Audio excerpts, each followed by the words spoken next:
Why RAH 66A 10SI? Is that like a magic spell? Did I just knock somebody's wand out of their hand? Nah. That is actually a military aircraft designation, full 8 element. And the way that we designate military aircraft in the United States seems like a giant bunch of alphabet soup. But once you crack the code, it actually does make some kind of sense. And once you figure it out, you're going to be able to figure out basically what any aircraft does, what its mission is, what kind of base platform it is. It all comes down to deciphering the letters. It's a secret language that to even some in the military, it's very hard to get. During today's briefing and tactics talk, I'm going to walk you through the 1962 Tri-Service Designation System. And we're going to talk all about how we designate military aircraft. Hopefully you'll learn how to decipher that alphabet soup for yourself, and you'll get a better understanding of how to figure out what an airplane does, aircraft I should say, and what its role in the world is just by looking at all the letters and numbers in its designation. Grab your Squadron Stein or your favorite drinking container, have a drink if you so choose, and let's get going with today's briefing. And before we even begin, I'm going to caveat that the designations that we're talking about today apply to aircraft only. There is a separate system for weapons, missiles and such. There is another system for actual ground equipment. Now, this can get really confusing because they use some of the same letters, some of the same combinations, but they do mean different things when you apply to air-to-air and air-to-ground weapons and when you apply to ground-based equipment.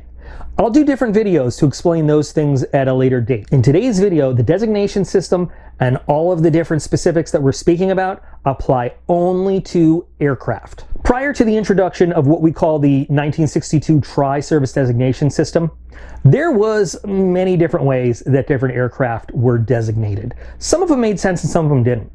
If you go back to the earliest days of US military aviation, we have to look at the Civil War and we have to look at the Balloon Corps. That was the birth of military aviation, in the US anyway. During the Civil War in the 1800s, both the Confederate and the Union armies used balloons for reconnaissance, battlefield surveillance, and to pass messages. Remember that in these days, reconnaissance and battlefield intelligence was limited to what you could physically see. I mean, we're talking about the 1860s. There was no radar, there was no sensors. You had the Mark I eyeball, and the best you could do was maybe use a telescope to see a little bit farther. What the balloon allowed people to do was actually get up in the air, and raise that vantage point so they could see much further over a much wider area. So now, rather than being limited to only what a commander could see with their own eyes or what a scout could see possibly riding a horse around the battlefield, you had what the aerial observer could see at a much higher vantage point. They could see all around. They could see past enemy lines. They could see troop movements. They could see troop gatherings. They could see where artillery was set up. And then they could communicate this information to their ground forces and their ground commanders. This was mind-blowing and just groundbreaking in terms of military intelligence, strategy, and tactical movement on the battlefield. At first, they literally wrote things down and dropped them from the balloon for people to get and bring the intelligence. Then they started to actually hook up telegraphs inside the balloons so they could send their Morse code real-time reports. Back then there were no designations though. They basically just named the balloons. The balloons actually had names. Each balloon was unique and each balloon had a specific name. There really was no significant change to military aviation until 1909 when the Wright brothers, same Wright brothers that made the first historic flight at Kitty Hawk, they sold the US Army its first airplane. And still, the military wasn't really sure what to do with it, but they had it now. We're going to fast forward a little bit because, the whole saga of military aviation is a very wide-ranging topic, and we're not really going to focus on that in this video. Let's fast forward to the birth of real military combat aviation, which was World War I. World War I, we still didn't have a designation system for aircraft. In fact, the United States Army didn't have its own air service at the beginning of that fight. We had American volunteers that went to fly with the French mainly, and also a little bit with the British, but mostly with the French. Back then, there were some slight designations for individual planes, but really, aircraft still were just known by their names. And when the U.S. actually got involved with World War I, and the Army finally had the U.S. Army Air Service, they just flew planes that were designated by their names. You had the SPAD, and then there were different numbers, based on which model of the SPAD it was. You had the Newport, and the same thing. Different numbers based on which model of it was. British were flying the Sopwith Camel, and some Americans flew that. But basically, you had aircraft designated by the manufacturer name and then the model number. But there was not a designation system to recognize this is a fighter, this is a bomber, this is reconnaissance. It was still brand new. Really, nobody knew what was going to go on. In the interwar years, we started to actually set up a designation system, interwar years being the year between World War I and World War II, an actual formal designation system. That was when the U.S. Army started to really establish its own air service. So the U.S. Army Air Service in World War I was just really kind of thrown together. They started to formalize it into the Army Signal Corps, first kind of owned aircraft, and then it became the Army Air Corps. The Navy didn't really get into the game until a little later. U.S. Naval Aviation was born in 1911, but they really didn't have a formalized aviation force until after World War I. It didn't really play much of a role. Both the Army and the Navy had separate designation systems rolling into World War II. And they kind of made sense, and they kind of were a little confusing at the same time. Both of those designation systems were based on the role of the aircraft. Now, the Army didn't have fighters at the time. They had pursuit aircraft. And they liked to designate things based on the role of the aircraft and then the feature of it. So, for example, an aircraft designated PA was pursuit with an air-cooled engine. A PW was pursuit with a water-cooled engine. Oddly enough, F didn't stand for fighter. F stood for photo reconnaissance because P stood for pursuit. Kind of weird, but that's the way it worked out. And they had Bs for bombers and things like that. But it was a slightly convoluted system, and it made sense to them at the time because they were just sort of putting together the first large arsenal of air power for the United States Army. Because remember, there was no Air Force. The Air Force wouldn't become a separate branch until 1947. Now, the Navy did it similarly. Theirs made a little bit more sense because F stood for fighter. But they had a designation system that included the manufacturer's name. And this is where it became a little confusing.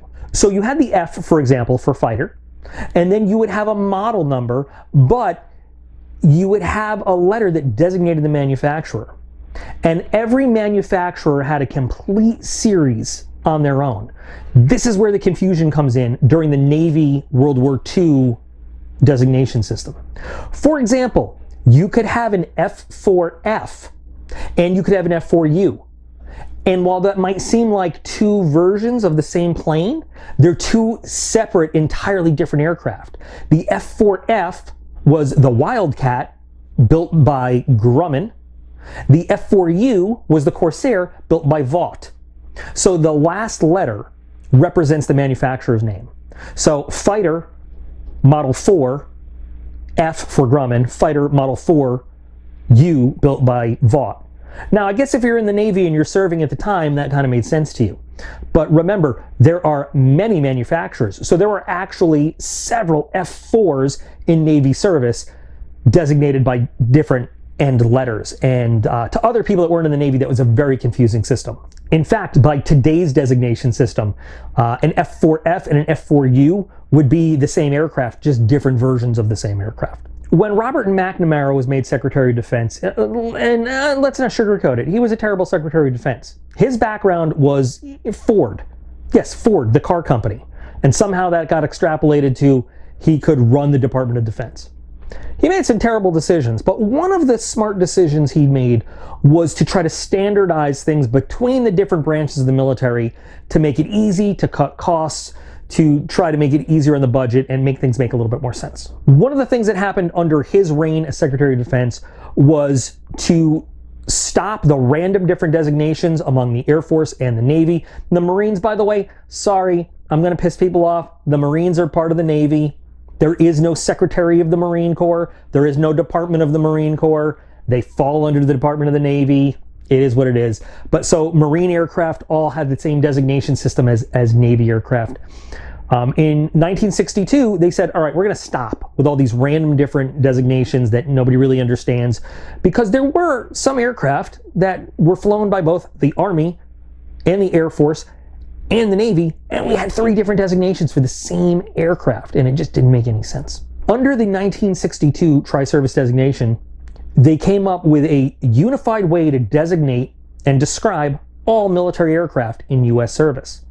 Now, the beginning of this was with the F-4 Phantom. The F-4 just happened to be the new aircraft coming into service when this system went into effect.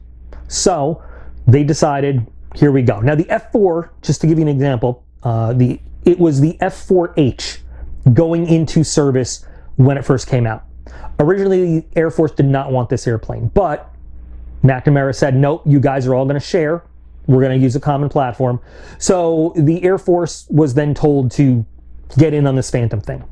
The original Air Force model was the F-110 Spectre, as the Navy had the F-4H Phantom too.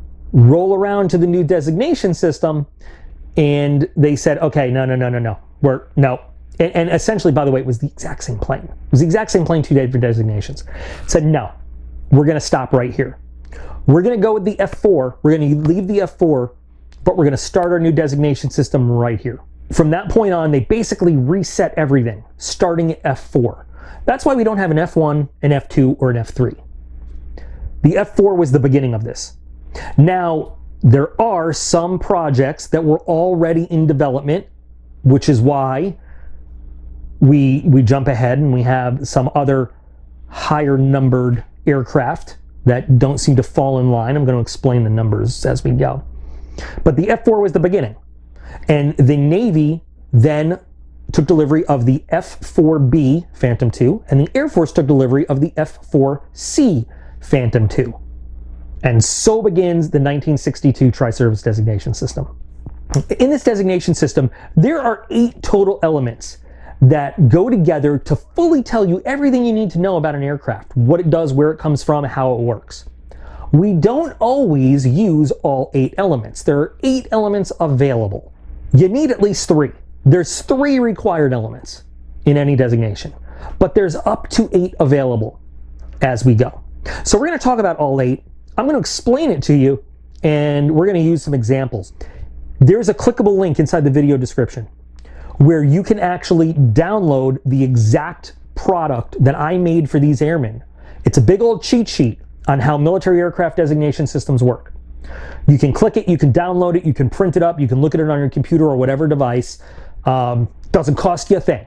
I built this product as part of education for our airmen, and I think it's very easy to understand, and I think it explains it very well. And if you are curious and you want to have it as a reference, please, by all means, grab it, use it, spread it around, share it with your friends. It's up for grabs. Now, all of these rules and everything I'm about to explain is not just made up. There's actually a governing document, just like there is for everything in the military.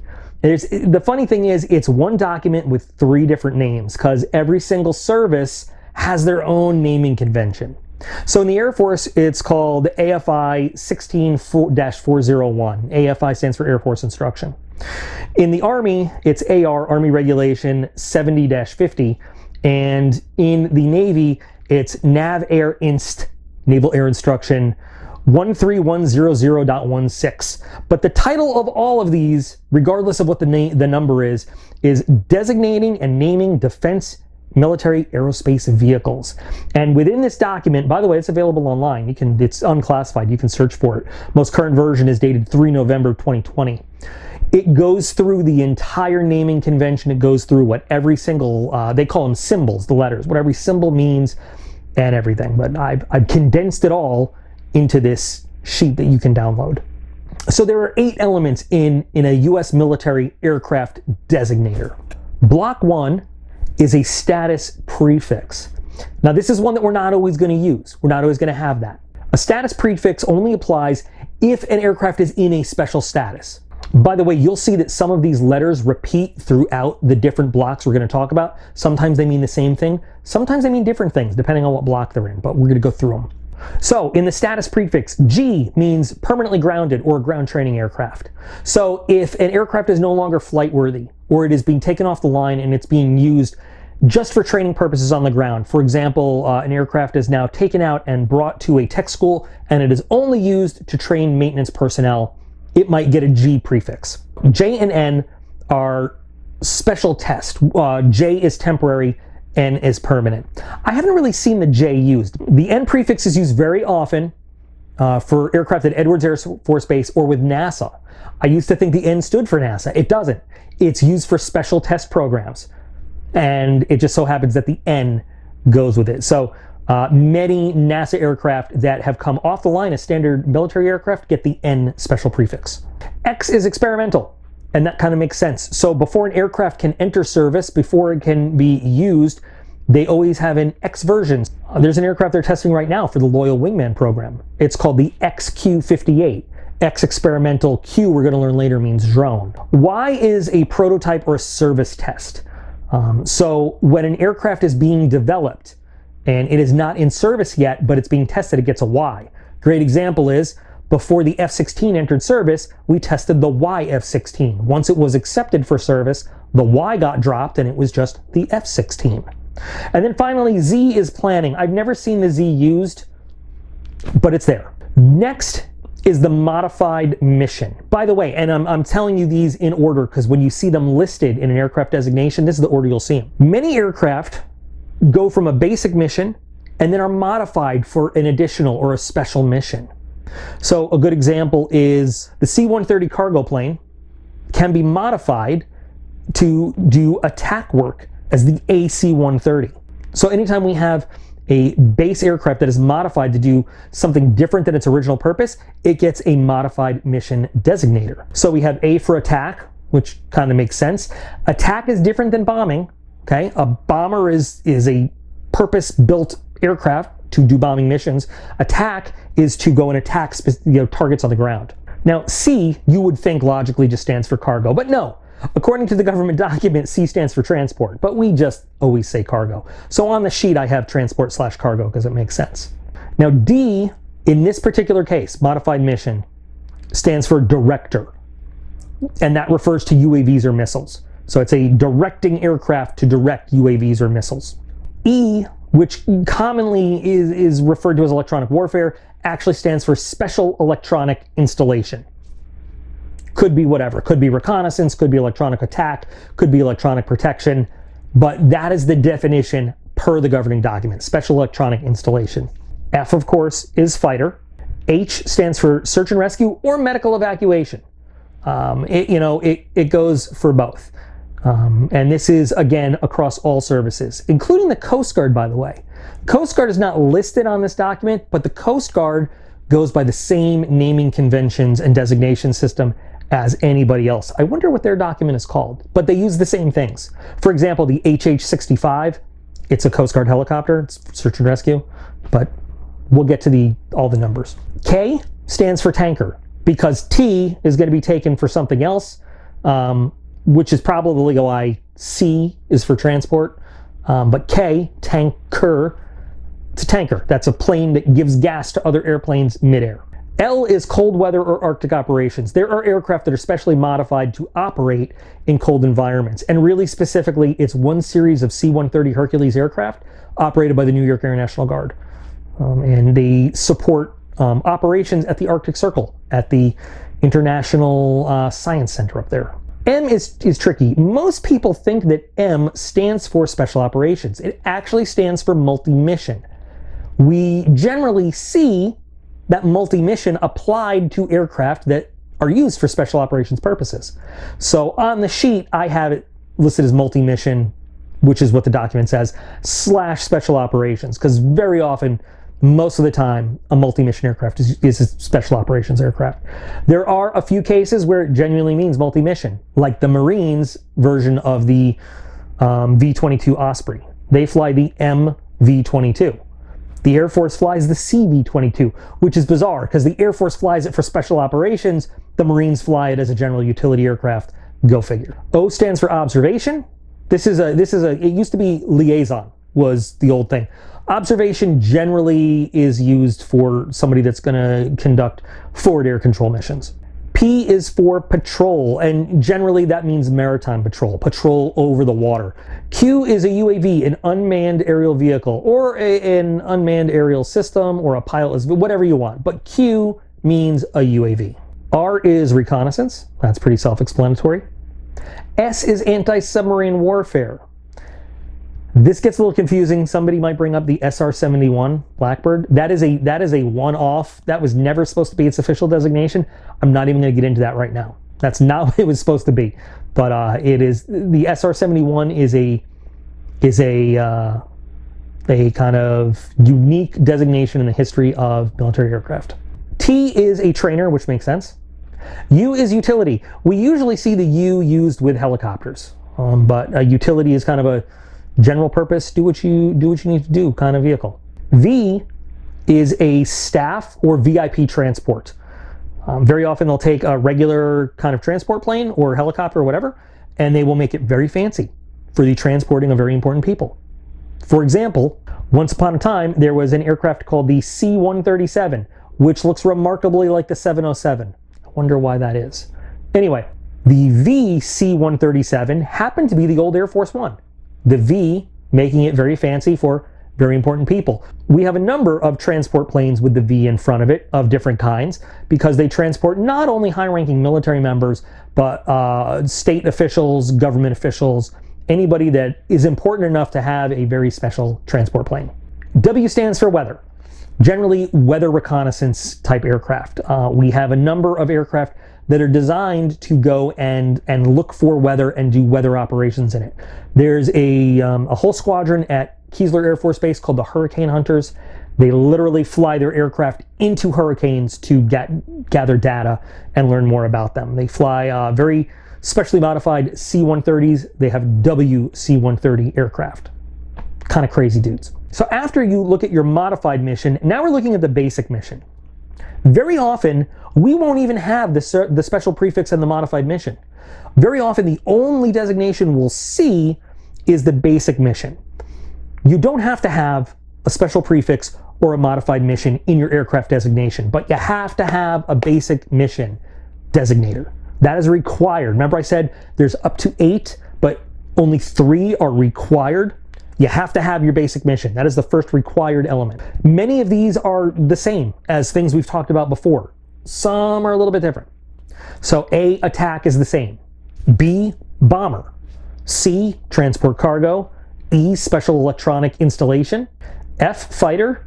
K, tanker. L is unique. L is laser equipped. There's been but one laser equipped aircraft that we've flown, but they had to give it a designation, and it was a YAL, Airborne Laser Laboratory Plane. It was basically a 747 with a laser in its nose that they used to study the feasibility of shooting down incoming ballistic missiles with a laser. But O, again, observation. P, maritime patrol. R, reconnaissance. S, anti-submarine warfare. T, trainer. U, utility. And X, this time instead of experimental, is research. So what's the difference between this X and the special prefix X? So the special prefix X is assigned to an aircraft type that is going to be, we're hoping, put into service as another kind of aircraft. An aircraft that is designed and intended only for research purposes, only for studying various aerodynamic traits, studying different control types. It's never meant to be anything but a research or experimental platform. That is an X-plane. That's how we refer to them. So a good example is the X-29. Looks really cool. Did a lot of research missions. We learned a lot of technical data from it. It was never meant to be put into service as any kind of actual combat aircraft, military aircraft. It was never meant to have any job besides researching various aerodynamic theories. So it is an X, only an X. And we've had a long history starting with the Bell X-1, Chuck Yeager flew it to break the sound barrier. Lots of X-planes that never were meant to be anything besides research planes. That's the difference between this X and the X in the special prefix. Our fourth and final block of letters, and so this again is not required but sometimes is used, is vehicle type. So in general, we assume when we're talking about an aircraft, it is a traditional fixed-wing aircraft. If it is anything but a traditional fixed-wing aircraft, by traditional fixed-wing aircraft, we mean it is an airplane with a fuselage and wings and engines, and it flies by normal fixed-wing aircraft methods. Anything other than that may receive a vehicle type designator. D, in this case, remember before we had the other D for modified mission? D here means UAV control segment. I have no idea what that actually means. I have never seen that in real life. I don't really, I'm sure I could research it, but that's what it means. There's a difference here than the modified mission D. G is a glider, because a glider is not a traditional fixed-wing aircraft. It has no engine, it has no propulsion. H is a helicopter. Obviously, that is not a traditional fixed-wing aircraft. Great lesson I learned once, just a little tidbit. A helicopter is an airplane, but an airplane is not a helicopter. Take that for what you want. Q is a UAV. So remember we had the Q as a modified mission? So sometimes we take an old actual aircraft, for example, F-16s. We have F-16s, old F-16s, that we convert to unmanned aircraft. They are now Q F-16s, and we use them to test weapons on. That's how we get a lot of our good data to improve our weapon systems. However, that is a fighter plane, basic mission F, that has been modified to be a UAV. There are aircraft that are just UAVs. They are not traditional fixed-wing manned aircraft. That is the difference between the Q here, an aircraft that is built to be a UAV, versus the modified mission Q UAV. S is for spacecraft. Yes, we have space planes. We have a couple aircraft that are designated as space planes that I can't think of any off the top of my head, but the Air Force has worked with NASA to come up with some. V is a little different now again here than the V we looked at before. So aircraft type means VSTOL or stall. That stands for vertical short takeoff and landing, or short takeoff and landing. We've only seen this in a couple different aircraft. A great example is the AV-8B Harrier. A stands for attack. V stands for vertical takeoff and landing, or vertical and short takeoff and landing. The Harrier was an aircraft that could literally take off and land vertical, just like the F-35B can do now. The reason the F-35B doesn't have the V in it is because it is part of a whole family of traditional fixed-wing airplanes. It just has that extra capability. The AV-8B was built from the outset to be a vertical short takeoff and landing aircraft, so it got its own aircraft type designation. And then finally, Z is for airship. Yes, the military still flies blimps, and a Z designation is for airship. So those are your 4 letter blocks. And again, only one of them is mandatory. Only the basic mission block is mandatory. The others might be used, and you will see them used in the order I described them. So if you're gonna see them all, and the example I gave was the YRAH-66, you're gonna see special prefix, modified mission, basic mission, and vehicle type. Block 5 in an aircraft designation is a number, and that is the design number. So for example, the F-16, that is fighter design number 16. The F-14, fighter design number 14. Now remember, with this 1962 tri-service designation system, we reset everything and started at F4. So we've continued up from F4. Now, some people might ask the question, well, why don't we have consistent numbers all the way through? There are gaps. There's an F4, there's an F5. There's no F6, there's no F7, but there's an F8. There's no F9, there's no F10, there's no F11, there's no F12, F13, but there is an F14, there's an F15 and F16. The thing is, during all the trials, these numbers are designated to aircraft. So, give you an example. When the US Air Force was looking for its lightweight tactical fighter, the 2 models that ended up going to the fly-off was the YF-16 and the YF-17. So both those numbers, F16 and F17, were given out. They were designated. The F16 was chosen. The YF17 was not. So there never was an F17. However, the next aircraft entered into U.S. military service was the F18, because the F17 was already designated and then not chosen. That is why, for example, you'll see us skip numbers. We go from F14 to 15 to 16 to 18. There's no F19. There was an F20. It never went into service, but there was the F-20 Tiger Shark. There was an F-21. It's actually the U.S. designation for an Israeli aircraft called the Kafir that the Navy and the Marines used as an aggressor. There was an F-22. There was an F-23. It was a YF-23. It was the competition for the F-22. Never went into service. All of these other numbers up until F-35, they're all issued out to different prototype designs, even some of them that are just on paper. But if they're not put into service, they don't exist in our inventory. So for example, when the F-35 was going through its selection process, the two winning entries that went to fly off were the Boeing X-32 and the Lockheed Martin X-35. There were other designs in between 32 and 35 by different companies. But the 32 and the 35 went to the fly-off, and then the 35 was chosen. That's why we have gaps in the numbers. That's why there isn't just a consistent string of numbers from 4, 5, 6, 7, 8, 9, 10, 11, 12, 13, 14, 15, 16, 17, 18, 19, 20, 21, 22, 23, and so on.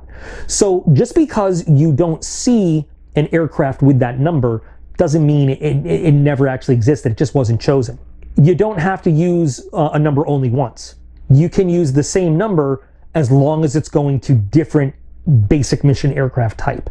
And a good example of that is we did have the F-21 Kafir, which I just talked about, and we have the B-21 Raider, which is our newest bomber entering service with the Air Force. So the numbers are specific to the basic mission type.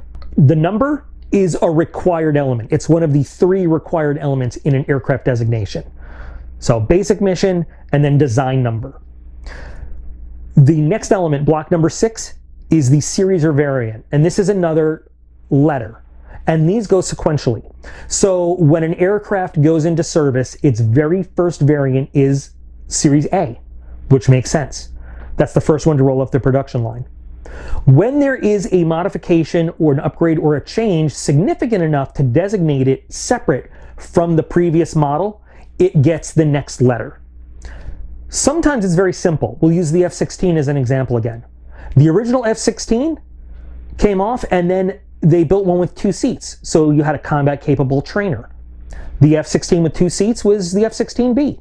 When the F-16 went through significant upgrades in capability and avionics and such, we now had a brand new series, the F-16C, and the 2-seat variant was the F-16D. Now it's pretty easy to tell the difference between, like, say, a single-seat aircraft and a twin-seat aircraft. Sometimes it's not as apparent. If you take the C-130 Hercules lineage, for example, there are many that look very, very similar, and the differences are mostly internal. There are so many versions of the C-130 designated by various letters. Some of them look almost entirely alike to the previous version. Some of them look very, very different from previous versions. But every time you see a letter sequentially higher in the alphabet, it means it's a significant change from the previous version.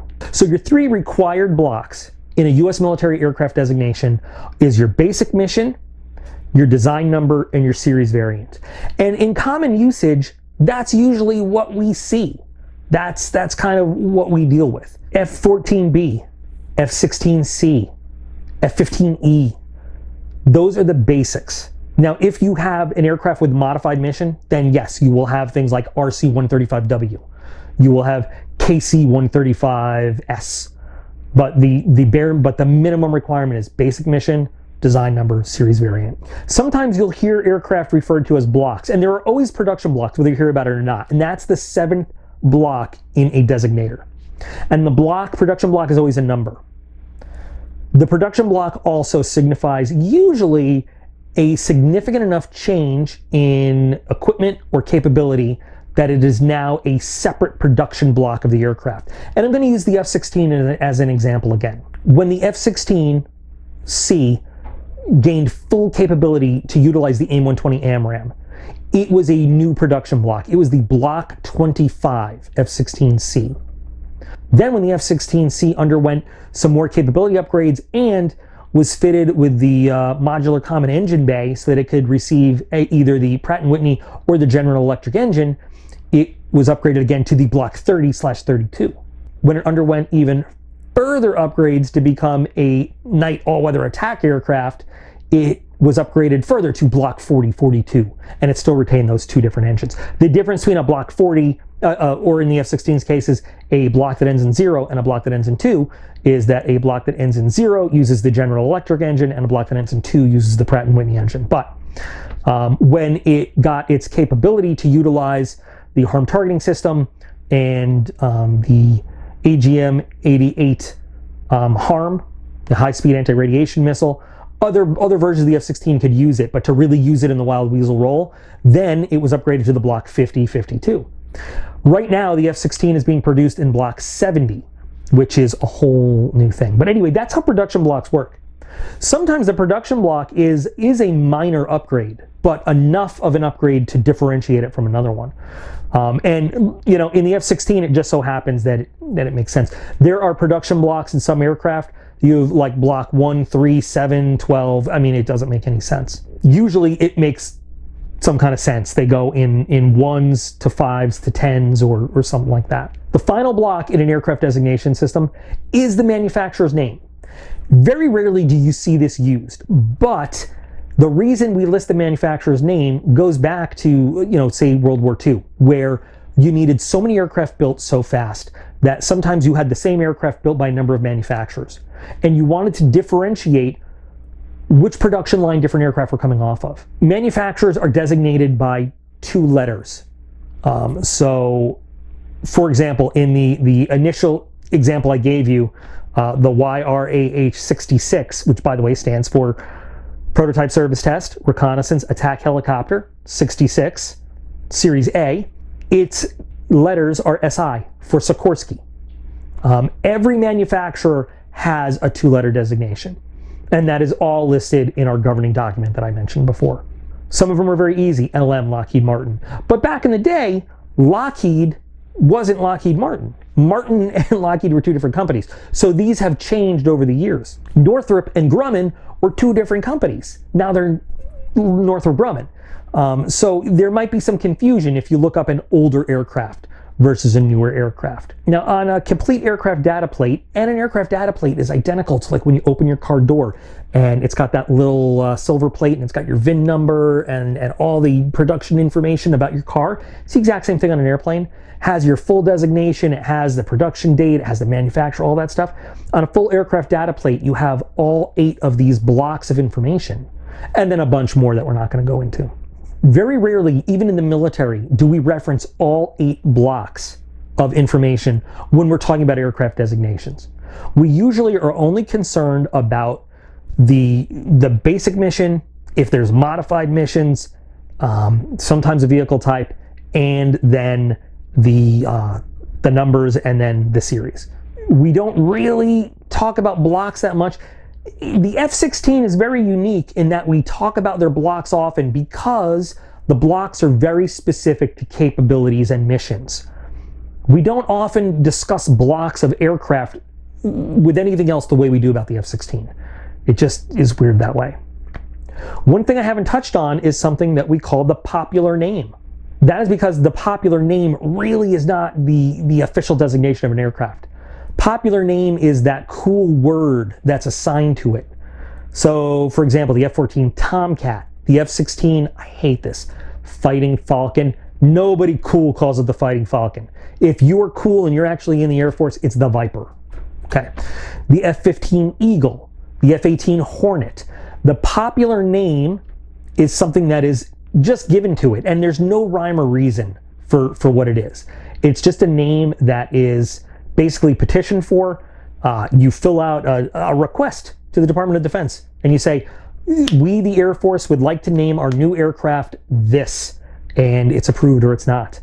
The popular name is often used. I mean, so a lot of times in our culture, we sometimes won't even say, hey, it's an F-16, hey, it's an F-15. We'll be like, so today on my mission card, I've got a 2-ship of Vipers, I've got a 2-ship of Eagles, and then I've got a 4-ship of, so the F-15E Strike Eagle is the air-to-ground version of the F-15 Eagle, but we actually call it the Mud Hen. Get it? So Eagle, Hen, air-to-ground, Mud, it's the Mud. See, we're so cool, we have our lingo. So you'll actually, a lot of times, you'll forego the whole designation system and just use these names, even though it's not official. So that's how you sound cool, like you know what you're talking about. But the popular names are actually not part of the actual tri-service designation. They are just assigned randomly. They don't represent anything.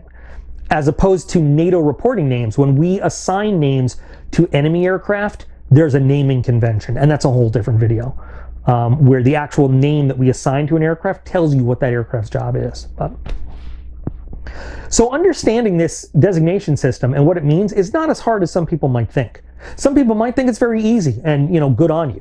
But using this sheet, like I said, feel free to click it, download it, and have it. And understanding it means that even if you've never heard of an airplane before, if you piece together the 8 elements or however many elements they give you, and you reference what all the letters and numbers say, you can pretty much figure out what an airplane's job is and what it does just by looking at its designators. And if you're feeling a little like awkward, like, oh, I don't know, don't worry. There are plenty of people in the actual military that need to refer to stuff like this to figure out what a new aircraft actually does. So you're not alone. If you've been entertained, if you've learned something, if you thought this was fun, please think about subscribing, turning on your notifications, dropping a comment and a like, and sharing with your friends. Remember that all of my videos here come from questions from all of you out there. There's an email in the video description where you can write and ask whatever question you would like answered here in Tactics Talk. You have been a wonderful audience. You are hereby released from this video. Go on about your day and have a great one.